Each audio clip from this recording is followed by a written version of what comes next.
Frankly, I find the turnout here not as healthy as I expected. I'll have a word with Jeremy Corbett, a business associate of Brian Clewer's and a pillar of the local community. Well, actually, the problem is this is a bit of a shower, to be perfectly honest. I mean, the bloody thing's so badly organised. What, today? Yeah, well, they started off too late. Some of the key people were away on holiday, going on vacation and stuff like that, so everything sort of rushed around at the last moment, and it's not a very good show at all. What specifically? Well, first of all, did you see any signs when you came up here? You can drive past this place and you never know what was going on. Could be a bunch of Mormons having a little meeting. It's just rubbish. Thank goodness they've got civilized cricket going on here. And upon your honors, begin! Anyway, this looks promising, very authentic. I didn't know jousting was part of these Commonwealth Games.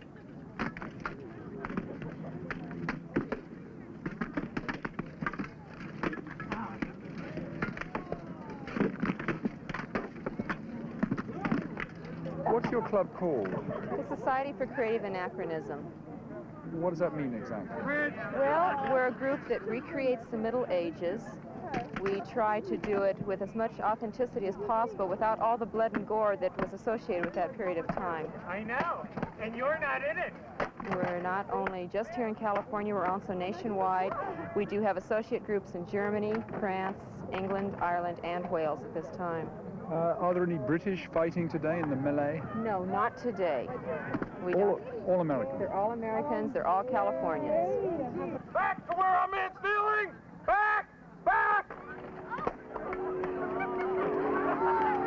You ever leave me how my heart would ache. I'm afraid to hug you 'cause I fear you break. Oh, oh, oh, oh, oh, you beautiful doll, all together now. Beautiful doll, you great big beautiful doll. Let me put my arms around you. A typical British pub song, though written by an American. I store up this kind of fact. You can hear this song and Knees Up Mother Brown any night in Santa Monica by the Sea, which is where I'm heading now. In Santa Monica, the British are thicker on the ground than anywhere else in the United States. My haven of rest is the Tudor House, with its Eccles cakes and Chelsea buns, its macaroons and jam tarts, and drop scones, and sausage rolls and oatmeal cakes, all run up by Baker George of Scotland. You got a wee drop of dust and flour over there, John? The owner is Alan Crump from Manchester.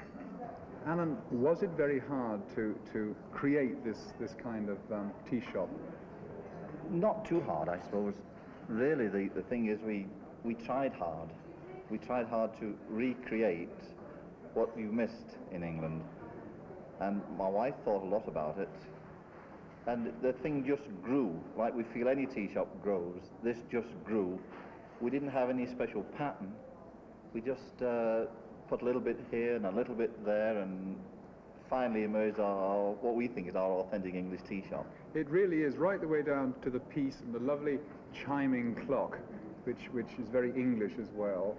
Well, the clock actually, in fact, it was a wedding present from my boss in England. And I always relate a little story about a Welsh lady that comes in here when we first opened the tea shop. And she used to come in here and have tea and think this is a reminder of home. Then one day she happened to be here, sitting just about this spot, and the clock chimed with its Westminster chimes, and she burst into tears, and she said, it's just like the clock she used to have on her mantelpiece back in the parlour back home, and I felt like crying myself. It was really very nice. But despite all the British china, the British food we make here, the British food we import, all the British goods, and everything British, even the staff are British, we have one customer that comes in and he hit the nail right on the head one day, and he said, you've got a good business here. He said, but you don't sell products.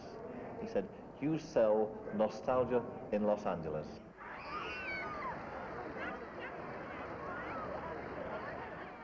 A son of the British Empire founded Santa Monica, a Welshman called Jones. From the 1870s, his township rapidly grew into a pleasant watering place. Day trippers flocked to nourish their bodies in the balm of the bay. The famous Californian physique was developed along this coast.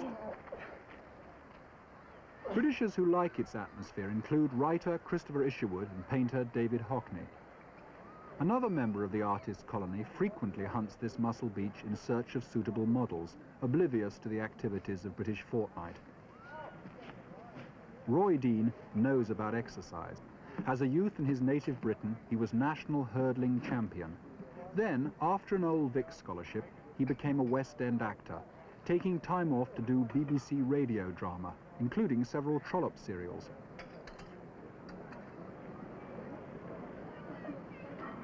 Today, Roy Dean's own work is published worldwide.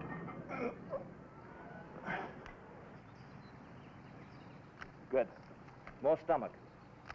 That's good. Now, Don, keep it as it is. Give me stomach, stomach. Now, turn the head completely the other way. That's right. Chin down more. Now, elegant. That's it, boy. That's it. Good.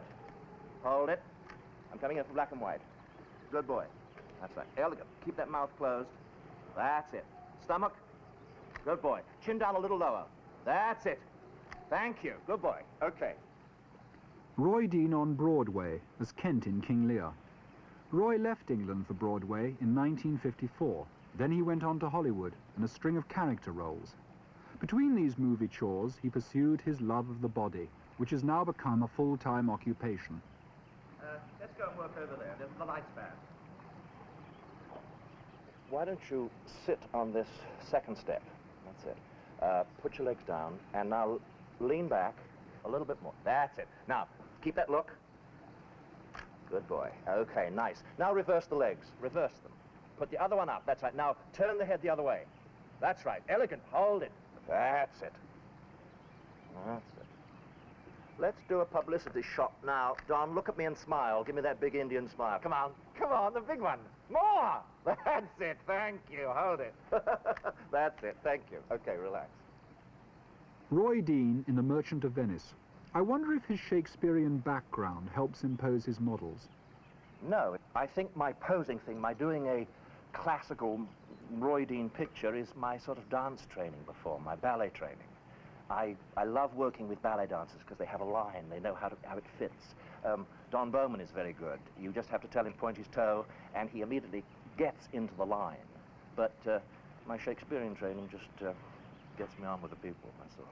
How did you find Don? A friend of mine came to me. I'm always looking for models. It's terribly difficult finding a perfect model with a perfect face and a perfect body, man or woman.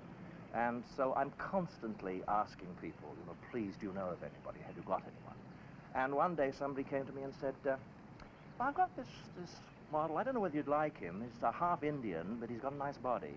Well, Don turned up and I fainted because it's the superb look. Absolutely superb. What is a Roy Dean picture?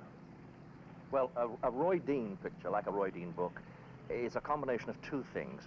I take a beautiful natural setting or a classical setting, which in itself might be a little boring. Then I add a nude to it, which it also might be slightly boring. Put them together, and I hope it makes a Roy Dean picture. My first book, when it first came out, was a combination of both of these things, and it is said that you can show it to your grandmother and she wouldn't be insulted by it. I admit in a way that I'm doing roses round the door, but that's what I want to do and that's what I like to do. And so far it has been very successful.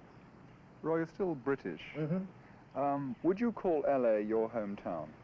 Yes, I think so, because I have been here for 21 years. I was a real traveling little vagabond in England. I didn't really have a home to speak of because I started when I was 9, 10. And when I came here, I love the climate here. I just adore it. I love the way of life here. And for what I'm doing now, this is the stepping off point to go to Tahiti, New Zealand, Colorado, the mountains, anywhere. For those who miss England's green and pleasant land, there are the compensations of colony pursuits like polo. Here in what was once the home of cowboy comedian Will Rogers, Britishers may play chukkers on a Saturday afternoon, if they have the know-how and the equipment.